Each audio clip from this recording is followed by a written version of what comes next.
the sports nutrition working group team noticed a really interesting review paper that came out earlier this year, which is the International Society of Sports Nutrition Position Stand on Caffeine and Exercise Performance. And this is a follow review paper to one that was issued some time back. And we took a look at it and we found it really interesting. And one of the things, Dr. Guest is the lead author on this paper, and it's a 37 or so odd paper review paper. So it's very inclusive of a lot of scientific evidence behind caffeine. And so we contacted Dr. Guest, and she was agreed to come on board and give us a brief talk on that paper and that topic. So what I'd like to do now is introduce Dr. Nanci Guest. And for those of you who don't know Dr. Guest, Dr. Guest is a registered dietitian with sport focus. She's a personal trainer and a strength and conditioning coach, and she has been working in private practice for over 2 decades. She completed 2 Bachelor of Science degrees and a Master of Science degree at the University of British Columbia in the areas of agricultural science, dietetics, kinesiology, and nutritional sciences. Her doctoral research focused on caffeine and nutrigenomics and athletic performance at the University of Toronto, where she also received the 2019 Dr. Michael C. Archer Award for Research Excellence. She continues to do research in this area, as well as her focus on plant-based nutrition in her postdoctoral fellowship, also at the University of Toronto. She has published her research in top journals and given dozens of invited talks in Canada, the US, and Europe. And she teaches sports nutrition and nutrigenomic courses at the college level. And she is a global consultant to professional and amateur athletes and teams. And lastly, Dr. Guest has served as the head dietitian at the Vancouver 2010 Olympics, as well as the Toronto 2015 Pan Am Games, and prepared several athletes for the last 4 Olympics. So look forward to meeting Dr. Guest now and hearing her talk. Dr. Guest, welcome to the Sports Nutrition Working Group. Thank you very much. And I would first like to thank the group for inviting me to speak on this topic. And certainly, hopefully I'll spark some more interest in caffeine. But the interesting thing about caffeine is that it really applies to everybody. So athletes and non-athletes alike, everyone has some level of interest in coffee or caffeine or supplementation. So as I mentioned at the beginning, I have a monitor on my laptop and the camera's on my laptop. So I'm gonna have to stop my video in order to see my monitor properly to do the presentation. So I will be logging off and I can show my camera again at the end when we answer questions. Great. And good point, okay. Dr. Guest, on the questions. Along the way, if anyone has questions, if you tap on or click on the chat button on the bottom of the screen, it'll give you access to the chat session. And you can click my name, Jim Komorowski, and send type in a message with any questions you have for Dr. Guest, which I'll go over at the end of her presentation. So Dr. Guest, whenever you're ready, you can continue. Okay, great. All right, so today I will be speaking about caffeine and exercise performance. I'd first like to disclose that I'm a consultant for and act on the Scientific Advisory Board for Nutrigenomics, which is a genetic testing company based in Toronto.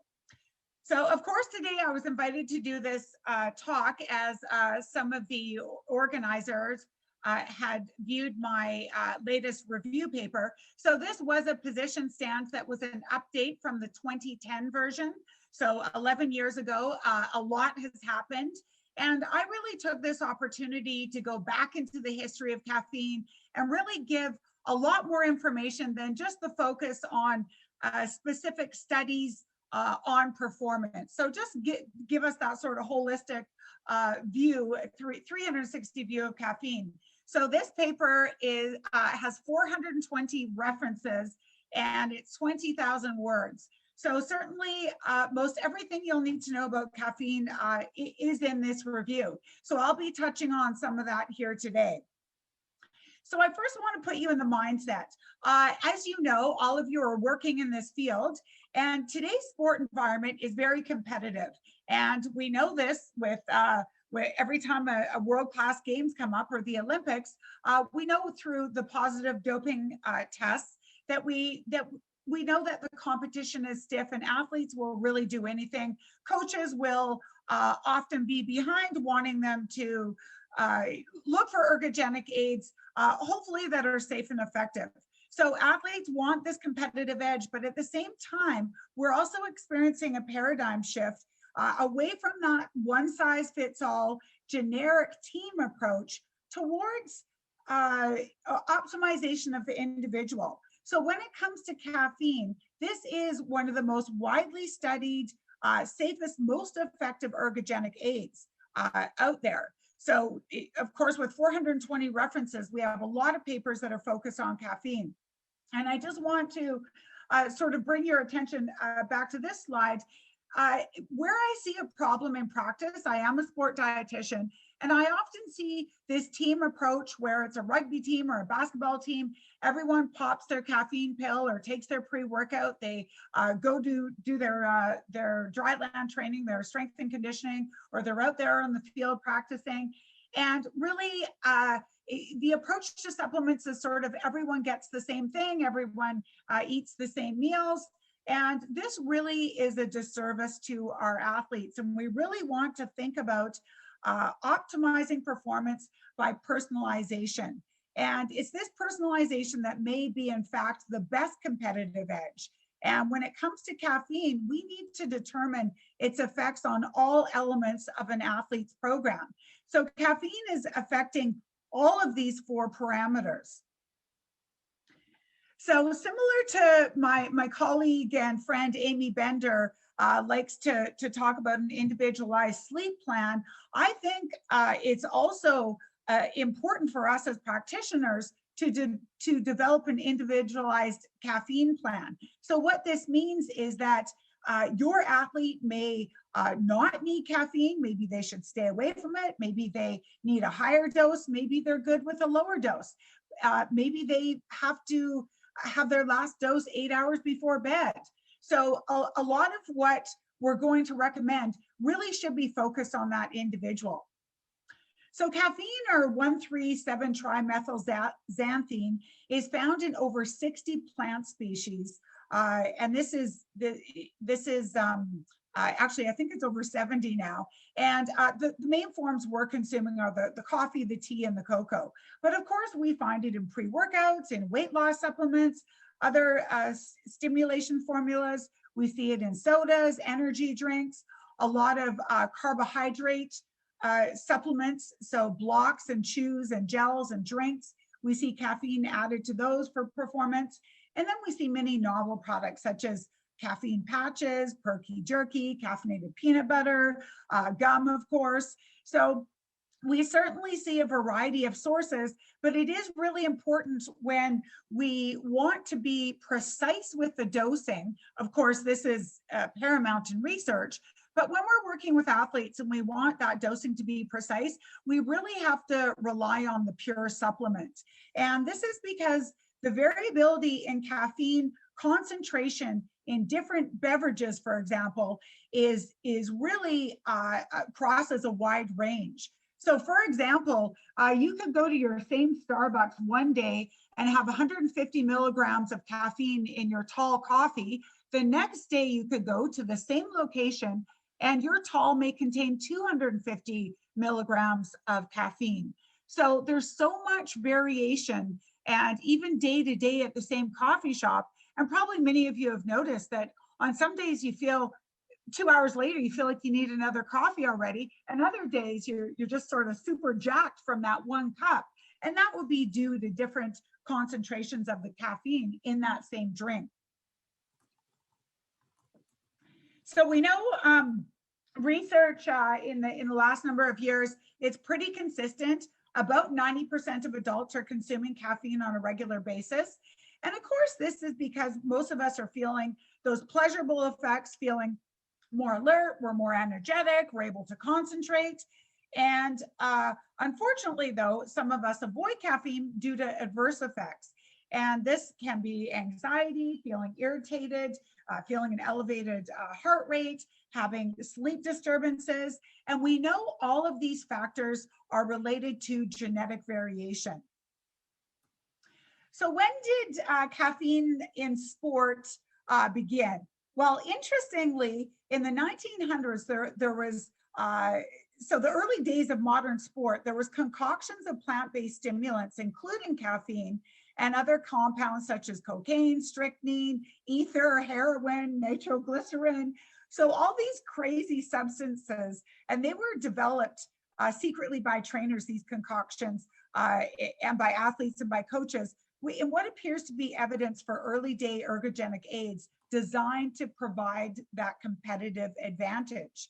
So some of the earliest published studies were from two psychologists at Cambridge, and they used themselves as subjects, and they started to sort of play around with alcohol and caffeine, and they were wanting to try and disentangle the psychological and physiological effects of these substances. And they started investigating the effects of caffeine on muscle fatigue using themselves as subjects. But it wasn't really until the 1940s before really significant research began in caffeine. And then it really catapulted in the 70s.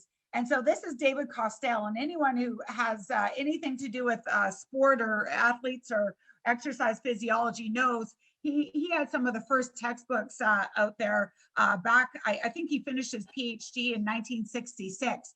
So he has been around for a long time, and he really is the grandfather in sport and exercise physiology.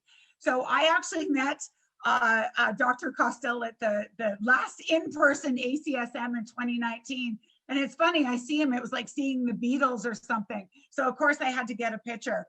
But that's really in his lab at Ball State was really when we see this generation of caffeine research being sparked, led by him, that was looking at the benefits of caffeine in endurance performance.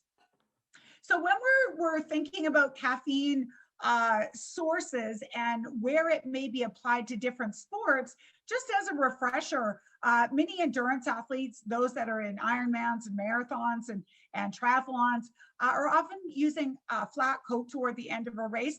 Believe it or not, there are a few studies supporting about a 3% benefit, just having this small dose of caffeine later in the race. And research shows that caffeine can often give you the most benefit or the greatest boost when you're starting to fatigue. And that's where we see towards the end of a race, sort of our recommendations are changing. It's not all just 60 minutes before the race. Popping some caffeine or sipping, having a bolus 2 or 3 times during a race is really seen to be a superior strategy rather than consuming your entire dose pre-exercise, pre-training, or pre-race. Now, of course, this is going to be dependent on how long you're training or how long the race is, and it's obviously not feasible or practical or logical in shorter bursts of energy or shorter training sessions. So we do see a lot of, as I mentioned, gels and chews that contain caffeine, lots of pre-workouts. This is primarily the source for many of our gym goers and CrossFitters and also those involved in team sports. We still see traditional coffee being used, but the more educated athletes are, they're seeing that there is so much variability that they want something more reliable as far as dose.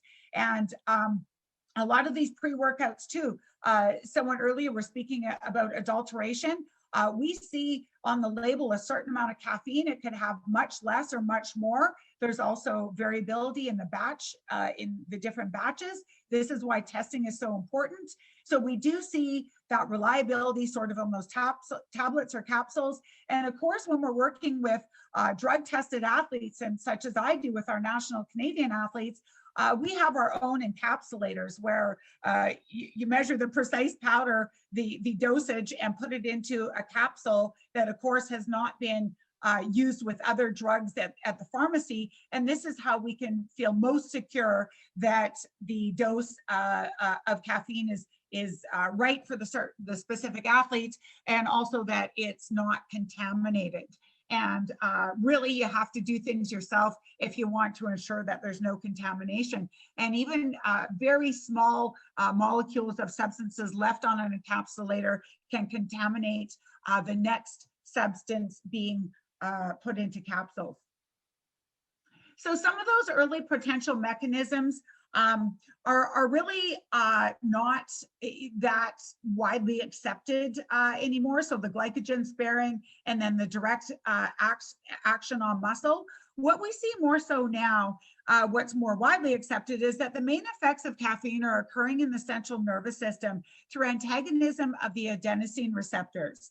And so this is reducing that calming effect of adenosine, which, by the way, accumulates or increases throughout the day and starts making you feel sleepy in the afternoon and the evening, and is at its highest levels around bedtime.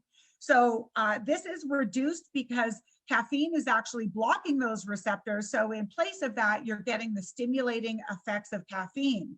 And so this is a central nervous stimulant, and this is increasing that wakefulness and arousal, vigilance, alertness, and it's also increasing many brain neurotransmitters, such as adrenaline, dopamine, serotonin, and these are acting on regions of the brain of the attention, the focus, the feel good, the ability to work harder.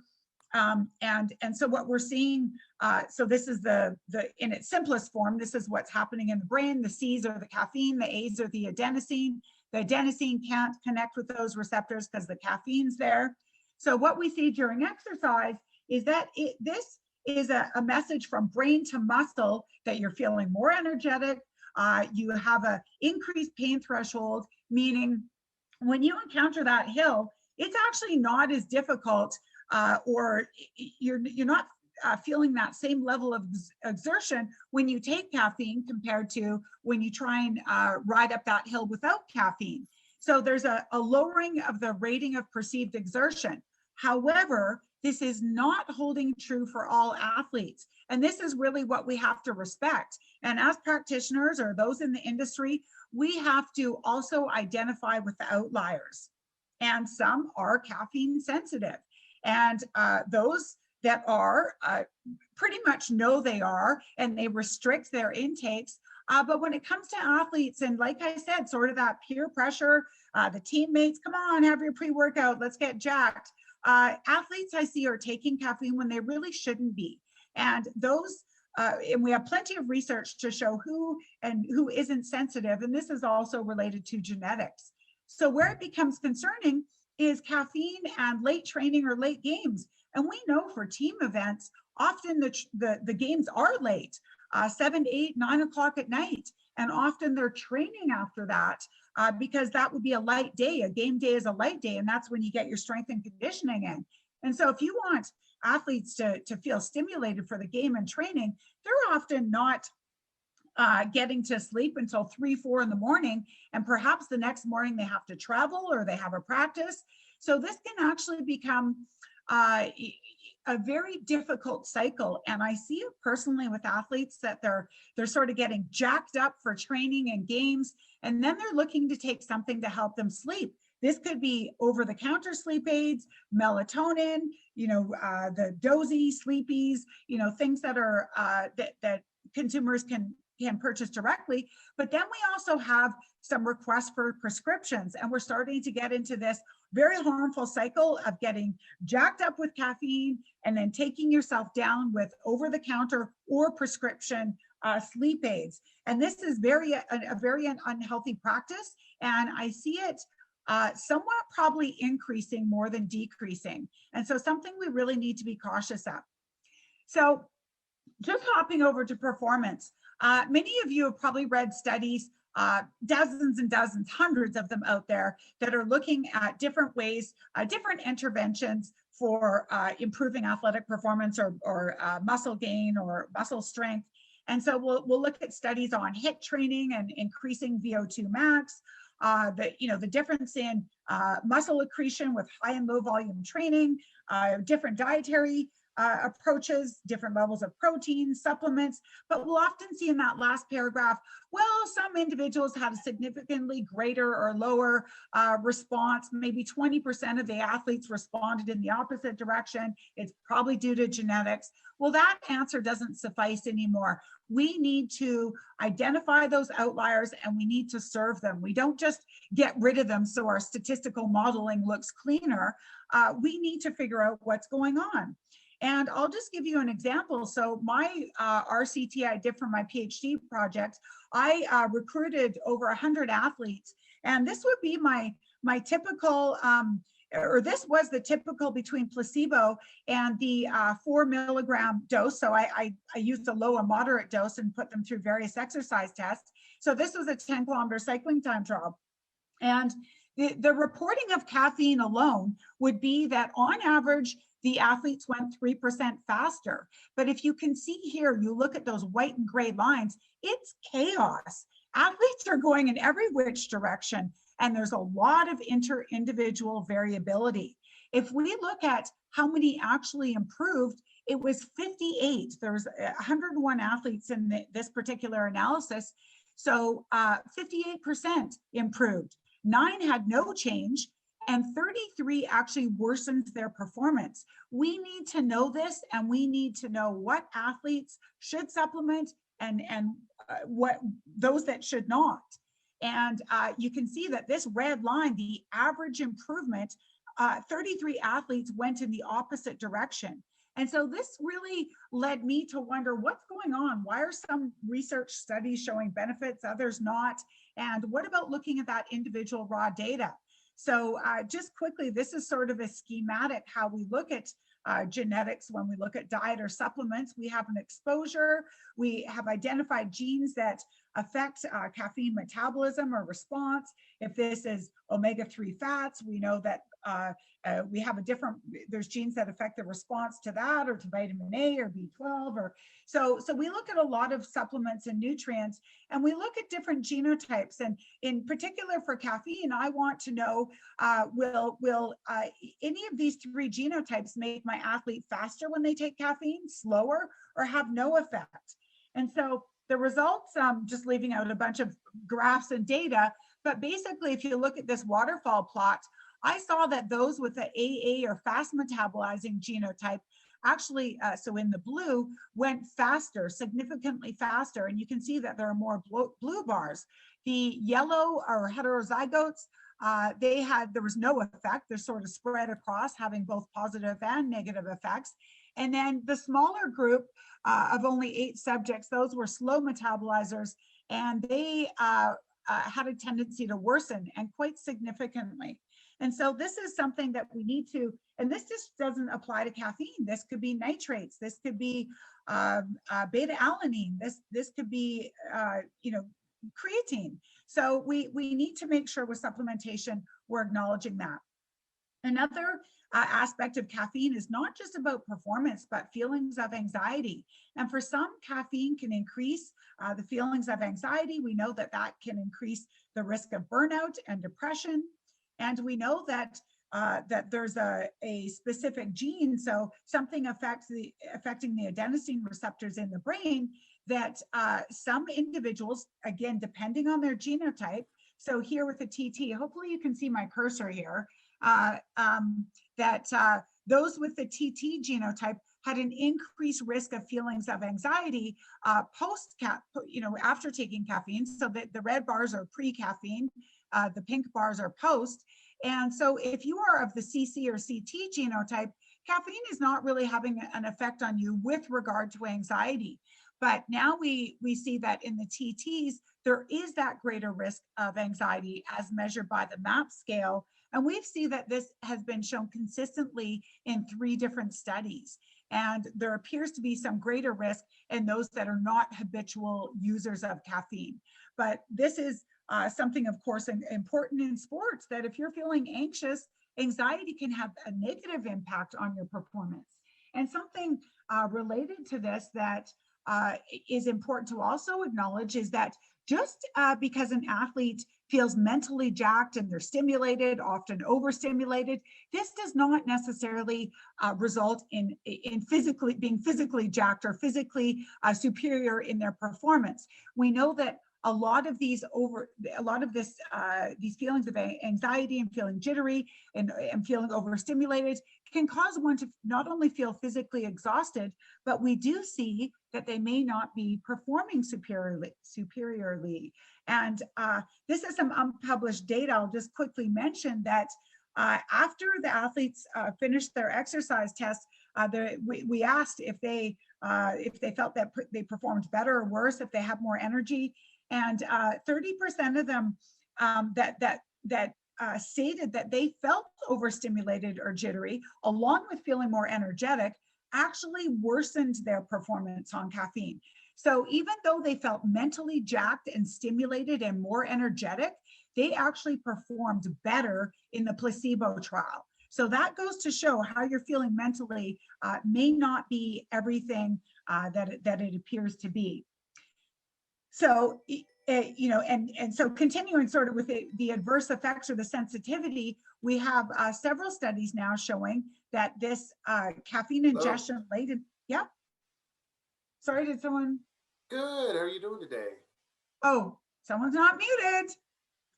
Okay, so we know that this can so this caffeine impairment is nothing to take lightly, and we're seeing more and more evidence that of the impairments to recovery, to muscle glycogen resynthesis, impaired protein metabolism. So this obviously is going to affect your muscle growth and repair, and immune function. And then just the quality of your training sessions, the quality of your performance. And if it's developing skills in training, that's something that you want to master and replicate during the real thing, during competition. And then, of course, we also see an increase in injury when athletes are tired, and often, again, due to the sleep disturbances. So getting on to performance, just in general, with endurance, and in particular, we have a large study in cycling that about 2 to 4% of the mean improvement is in studies. So, I mean, go back. So in endurance and running in particular, those are the most studied endurance sports. We do see that the improvement is anywhere between 2 and 4% at doses of 3 to 6 milligram per kilogram of body mass. And the forms that are taken are often capsule, as I mentioned, energy drinks, and coffee. So what needs to be acknowledged here is that this, of course, doesn't apply to everyone, but also the fact that 2 to 4% is huge. If you look at a road race at the Olympics and you look at the top 100 people finishing that road race, they all have a less than 1% difference in their time. If you look at the top 20, it's less than a 0.01% difference. So we're talking gold and 20th place. So 3% on average improvement is huge. And so that's why caffeine is really seen as something safe and, of course, very effective. So when we look at the running studies, again, we see at various distances, there is a performance benefit, and we see that the forms of ingestion are similar, the capsule, energy drinks, coffee. Dosing is a little bit lower seen in running, and we do see a little bit more variability in the improvement. So about the 1 to 4%. Yeah, sorry, there's overall endurance about 2 to 4%. When we get into specific, cycling matches that, running is a little bit of a wider variation. So stop and go sports tend to use higher doses of caffeine. And again, that might be related to that sort of team atmosphere. Hey, take your pre-workout, take your 2 tablets of wake ups, or whatever, no dose, whatever caffeine tablets are going around in the locker room. We see that most studies are showing a benefit, but not all. So around 60%. So that still means that there's some inconsistency in 40% of the studies. What we're looking for as practitioners is to try and look at those lower doses. In my research, I looked at the 2 and 4 milligrams. We did see a positive effect at the 4 milligrams, more in some genotypes, but not as much in the 2 milligrams. So what we're trying to see is can 2 milligrams actually do the job? It looks like it can in some athletes. And if we have that lower dosing, we can then therefore have our athletes experience less of those adverse effects. High intensity, 1 to 30 minutes. Again, as you're starting to fatigue, caffeine seems to have its biggest boost. And this is in that sort of traditional range of the 3 to 6 milligrams per kilogram. So a set of weights. This is really mixed. Now, 5 years ago, I would say there's really no evidence of 1 rep max and 1 set. Now we're seeing a little bit, but where we see more of an emphasis is as the muscles are fatiguing. So remember, caffeine seems to work best as you're fatiguing, mid-race, later in the race, after mini sets. So it's not sort of that one-time jump or one-time set or one-time burst of energy. It seems to be when there's multiple sets or repeated bouts of jumping or whatever the sport is or whatever the exercise is. So caffeine in general is working best as we're starting to get tired.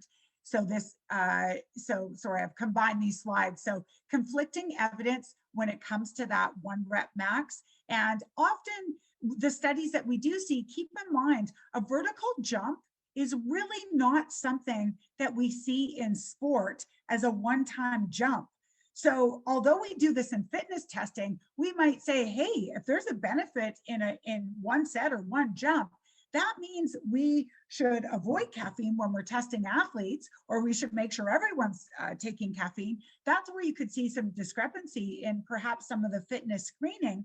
But when it comes to sport, you may see a benefit because in a game like volleyball or basketball, there's repeated jumps. So that is where that fatiguing is going to be set in when you're doing dozens or hundreds of jumps in a game.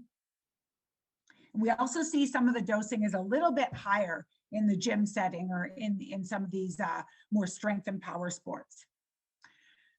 So what's important to remember that although caffeine's effects on muscle strength, muscle power, and local muscle endurance might not be as strong as for aerobic performance, there still is a small effect, and this may matter for some athletes. And it may be worth the risk to not be able to sleep that night. So we just have to sort of take everything into consideration. And when it comes to some of the Wingate type trials or anaerobic performance, we're also seeing that there's a small potential. So again, we should be monitoring the individual. And if they're going to take caffeine, when should they take it? How much should they take? And notice that pretty much this waterfall plot here, where we look at the variability of % change in performance going from negative performance to improvement, or if we're looking at things like time trials, the below the line would be faster. We do see consistently this variability. So just to quickly touch on dosing, size matters. So just like protein, we really want to use that grams per kilogram. So I really am against this handing out 300 milligrams or 400 milligrams. It really makes a difference depending on your body weight. So if you look at giving 600 milligrams, which sounds like a huge dose, if that's a 300-pound football player, this is resulting in 4 milligrams per kilogram, which would be a moderate dose, even on the lower side. Okay, so what affects caffeine metabolism? So we have the dose, we have body weight, we have hydration, we have, I have a dog too, so I'm just hearing noise in the back. Same as Julia there. You probably will, well, you won't see them, but you might hear some things. So hydration also has an effect on caffeine metabolism. When you last urinated, the pharmacokinetics are very important to acknowledge. And this difference is about 0.5% to 3%, meaning that the amount of caffeine excreted in the urine has that much variability, which is really important when we look at doping and testing caffeine. That means naturally you might have up to 6 times more caffeine that you excrete. Does that mean you took more and you should have a positive doping test? That's something, those are the things we need to consider. So when we look at NCAA and WADA, I won't go into a lot of details, but pretty much just to get from this slide, they looked at, so one research group, this is a few years ago now, but they looked at over 20,000 urine samples after caffeine was allowed back as being monitored and not seen as a positive, it wasn't on the doping list. So we see that most athletes were using caffeine, 74%, but this also means 26% were not. And if we look at the numbers of what would cause a doping infraction, we do see that most are not reaching that amount. And you can see here that we see more in endurance sports such as triathlon, cycling, rowing, different amounts there. And that's where we did see increases in the last number of years is some of those endurance sports, also in weightlifting sports. So there is a recent paper, I think published about 2 years ago, that just shows the sports where we're seeing a bit of an increase in caffeine use. But again, keep in mind, look at this pink line here. This would be the level that would cause a positive doping test. And this level would be at 9 milligrams per kilogram. This is literally nobody takes this amount. This is far too high. We are seeing an ergogenic effect at 1/3 of this dose. So the amount that you would take that would cause a positive doping test would far exceed what you need to perform better. And so just to wrap up, some other things that you need to, so as far as this risk of a positive doping test, every athlete is going to be different, because those things I mentioned that are affecting the outcome of or the amount of caffeine in your urine, it depends. Genetically, are you a slow metabolizer? Are you one that excretes more or less? How hydrated are you? When's the last time you urinated? So if we take a different scenario of when this athlete took caffeine and how much, we could say they're at a moderate risk of a positive doping test, or low risk, or a high risk. So there's many factors to take into consideration, and we can't just say, well, if you take this much, it's going to result in a positive doping test. So there are too many variables. We don't know, are you an outlier? Do you have all those factors working against you? So we do see that although most are taking caffeine, this is not going to reach that positive doping test. But those that are concerned, what can you do? Drink frequently, urinate frequently. Look at taking your performance caffeine before that event or that game or that competition. Try not to take it all day, just so you have that one amount that's most important for the ergogenic benefits. Take that dose and try and restrict when you're taking it otherwise. And use caffeine judiciously outside of training if you are one who could have that a tester come to your house. So on any given day, you don't want to be consuming a lot of caffeine if you're eligible for drug testing, for random drug testing. And also know your sources. Remember, I talked about that variability in the caffeine. So if you want to use it for sport and you want to be strict, rely on the dosing from the capsules, read labels, and be aware of other words that all of you would be familiar with in the industry, of other words for caffeine. So at the end of the day, it really comes down to monitoring your performance, monitor any possible adverse effects, such as feeling anxious or having sleep disturbances. And depending on your sport, do some reading, and also rely on how you feel. So don't feel pressured by others around you that you should or should not take caffeine. And thank you for your attention. Tried to jam a lot in there. That was great, Dr. Guest. You really covered a lot, and unfortunately we're virtual, so you can't hear the applause, but there's definitely an applause for your all right, so we're at the closing time of our meeting, but we just wanted to open up for a couple of questions. I got a lot of questions, private questions, and Dr. Guest, your presentation was perfect because as the questions came up, you covered so many topics. So Okay. Luke and Adam, if you see anything of interest you want to mention, but we'll go over just about 5 minutes here just to open up a couple of questions to you, Dr. Guest. And I collected one here from a few different questions. And one is, could you talk a little bit about acute versus long-term effects? Like, are you seeing that certain effects are wearing off over time? Do certain athletes need to take a break to get the strong benefits? What's acute, or is the acute and a chronic effect basically the same over time? Yeah, that's an interesting question, and we're still trying to untease that in the research. Some of that is covered in the review, but I think since the review, which was just published last month, there is another study showing that there was not an effect of habitual use. So that's how we term it, is that those that are habitually or frequently using caffeine, is that affecting their ergogenic possibilities? And we see that caffeine is still effective, whether you're a frequent user or a novice user, but it still holds true that somebody that is very unaccustomed, so never uses caffeine and is given a moderate to high dose, they will experience something a little bit more dramatic.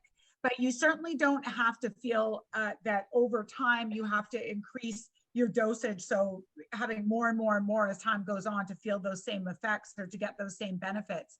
And I will add, unfortunately, there isn't a clear-cut answer because some of this does vary with your genetics, and we haven't yet identified what genes would be associated with whether or not one gets more habituated than others. Again, the research is a bit mixed here, but I would say practically with the athletes I work with, we really don't up the dose and we don't take breaks. If you taking a break, there's nothing wrong with that. If you sort of want to, go clean for a few weeks and don't take any alcohol or caffeine, sort of give your system some benefits. But the problem with that is that, again, for as far as adverse effects, we see withdrawal effects that are very significant in some and not so much in others. So some individuals, they can skip 2-3 days of drinking their morning coffee and they're fine. Others get severe migraines, irritability, fatigue. Withdrawal can be very, very dramatic and severe, and it can last several months. So it could be 6 months before someone's fully adapted to not taking caffeine. So that's what you want to consider as well. And also thinking, is there a reason to not take it?